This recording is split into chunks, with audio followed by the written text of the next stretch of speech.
Surat dari kantor pajak yang digunakan sebagai dasar pemeriksaan sudah kadaluarsa.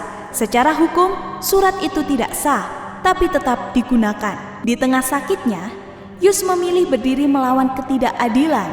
Ia menggugat DJP karena merasa diperlakukan semena-mena. Perhitungan pajaknya dianggap salah. Pajak, bayar di korupsi, tidak bayar dipidana. Apa jadinya kalau orang sakit harus berjuang sendiri melawan negara? Kisah Yus, distributor sembako asal Malang yang mengidap autoimun, menggugat Direktorat Jenderal Pajak karena merasa diperlakukan semena-mena, membuka mata soal carut-marut sistem perpajakan di Indonesia, dituntut membayar pajak berkali lipat tanpa data jelas, diancam meski surat pemeriksaan sudah kadaluarsa. Yus tetap berdiri melawan demi keadilan. Di sisi lain, banyak yang memilih diam karena takut, yang jujur ditekan, yang menghindar justru aman. Ini bukan hanya soal pajak, tapi tentang keberanian menghadapi sistem yang seharusnya melindungi, bukan menindas. Namanya Yus, seorang distributor sembako dari Malang. Suatu pagi, ia berangkat ke Jakarta ditemani ibunya, Tina, bukan untuk berlibur, tapi untuk menggugat Direktorat Jenderal Pajak di pengadilan. Yus bukan orang sembarangan. Ia adalah pejuang, bukan hanya di bisnis, tapi juga dalam tubuhnya sendiri. Yus mengidap autoimun, kepalanya sulit bergerak, jantungnya lemah, tiap minggu ia harus disuntik obat untuk bertahan hidup.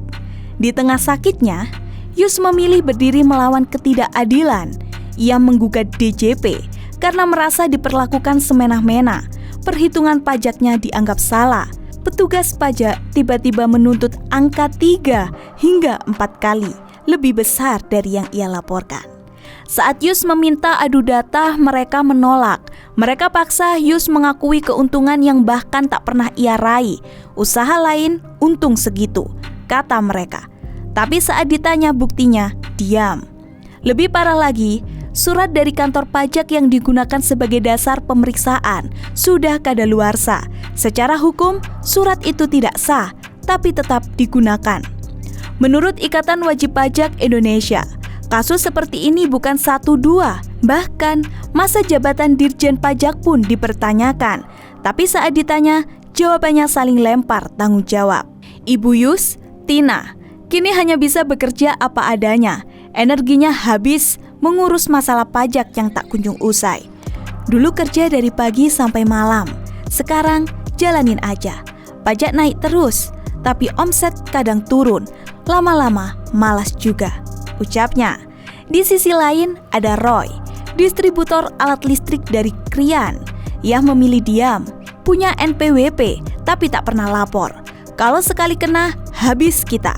Mending jangan mencolok, katanya. Inilah potret negeri kita. Yang jujur ditekan, yang menghindar malah aman. Bayar tapi dikorupsi, tidak bayar dipidana. Di tengah sistem yang keruh, siapa yang benar-benar bisa tenang?